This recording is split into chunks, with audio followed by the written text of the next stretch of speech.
soyez au courant de ce qui se trame dans ces bâtiments. L'ICES, cette université tant aimée par ses élèves et ses professeurs, n'est en fait qu'une couverture. En effet, l'ICES n'est qu'une astuce. Vous êtes actuellement au sein de l'Institut camouflé d'espionnage supérieur. Au plus profond de vous-même, ne vous êtes-vous jamais demandé pourquoi l'émargement existait ici? C'est simplement un exercice d'application vous incitant à trouver des moyens pour tromper la vigilance de vos professeurs, vous exerçant ainsi à duper un futur ennemi potentiel. Pourquoi les bornes d'emploi du temps sont-elles tactiles?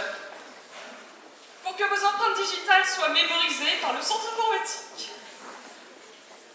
Et enfin, pourquoi avez-vous l'interdiction formelle d'utiliser vos ordinateurs en cours? Tout simplement pour vous éduquer à chercher dans l'empressement vos cours manquants, la semaine précédant les partiels, et de ce fait que vous soyez capable de gérer une situation de crise. Mais encore, pourquoi cette diversité de filières? Parce que l'Institut camouflé d'espionnage supérieur a besoin de toutes les spécialités. Les juristes à la falsification administrative, les sciences politiques à la gestion de crise, les lettres au service code et décodage,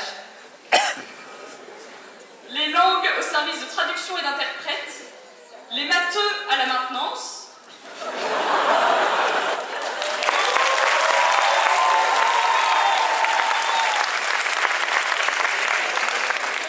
les physiques à la production des gadgets et autres potions explosives, les bio au service de camouflage, et enfin les historiens, par leur formation complète et épanouissante, sont nos agents de terrain, eux-mêmes reconnus à travers le monde. Allô? Allô? Rio ne répond plus. Hubert, vous partez au Brésil. Voici votre mission. Une société secrète est en train de fomenter un complot pour diffuser une idéologie positiviste. La religion de l'humanité. La religion de l'humanité? Oui. On vous expliquera en temps voulu. Bon, passons. Cette société a pour nom le cercle des mangeurs de papaye.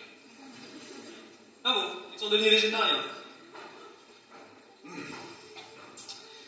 Les ignacs.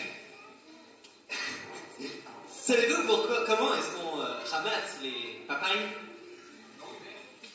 Eh bien, tout simplement avec une fourche. Bon, Hubert, il est temps que vous partiez. Le service de falsification administrative vous a attribué comme nom de couverture François Gouda. Gouda. Comme le fromage de Hollande? Oui, c'est cela même. Vous partez en tant qu'étudiant en histoire. Vous savez que l'ICES joue le jeu. C'est en Vendée, perdu dans un trou, personne n'ira vérifier. Bon, passez par le bureau de mademoiselle du Castel des Ouderly qui doit vous remettre le dossier. Bonne chance, Hubert. Merci, monsieur. Bonjour du Castel. Vous avez de la chance de passer pour une nouvelle aventure. Écoutez-moi bien, mon petit. D'aucuns ont des aventures. Je suis une aventure.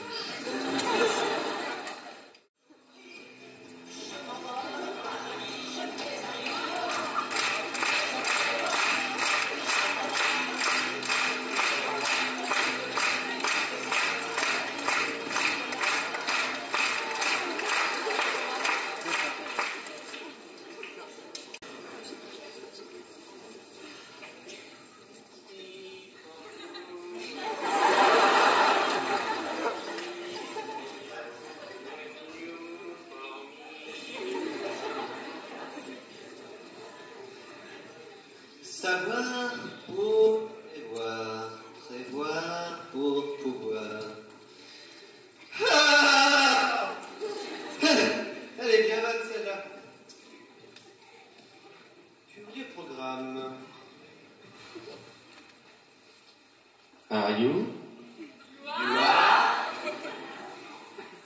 Mon cher Bouddha, il faut que je vous donne quelques petits renseignements sur le cercle des mangeurs de papaye. Es ist eine kolossale Konspiration.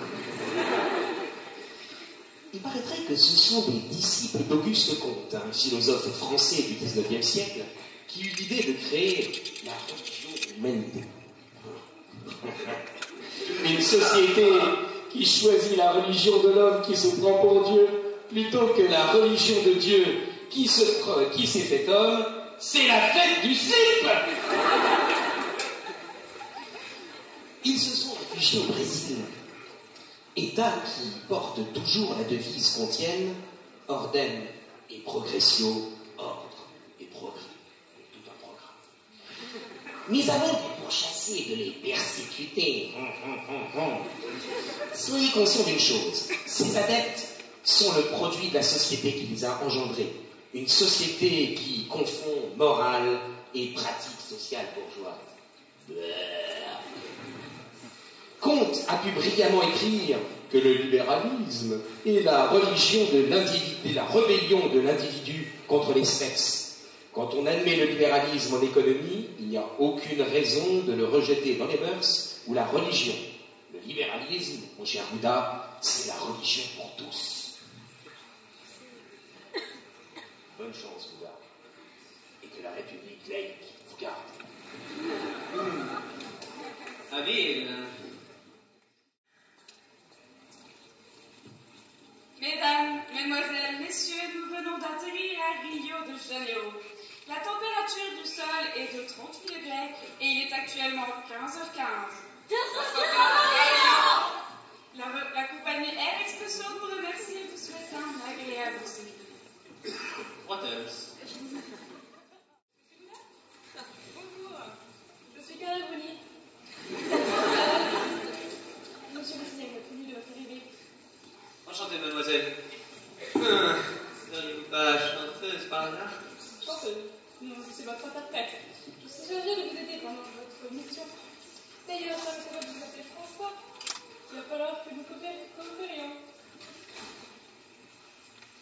On va travailler d'égal à égal. D'égal à égal.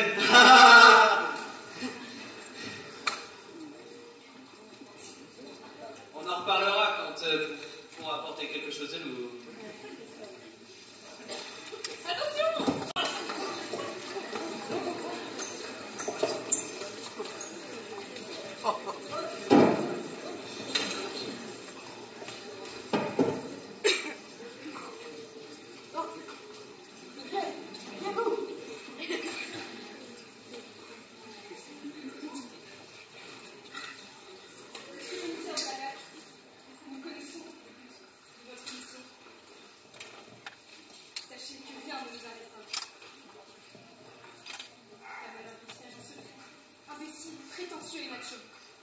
Ah bon? Il y a quelqu'un d'autre sur le coup? Je parle de vous, 1617. Goula. François Goula. Comme le fromage. C'est pareil, c'est ça une histoire de français. Avec les fromages. Comme dit votre président, le général de Gaulle, comment voulez-vous que vous gouverniez un pays où il y en a 35? Surtout pas à mélanger avec les pastilles Vichy. Ça risque de faire explosif. Ah! Ça suffit. Nous savons les moyens de vous faire parler. Vous? Je n'en ai aucun doute. Et d'abord, qui êtes-vous?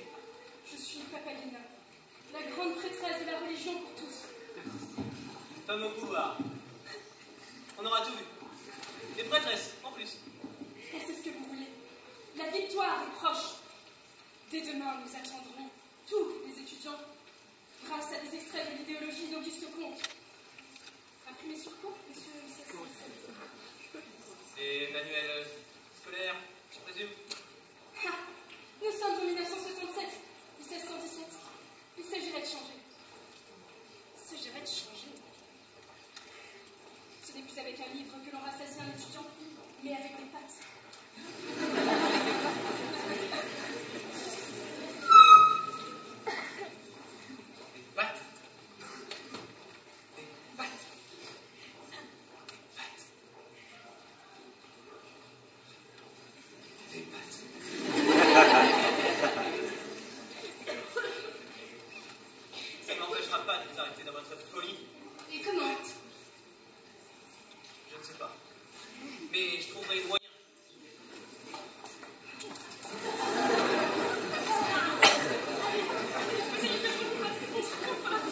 Vite, il nous faut mettre le feu à l'usine.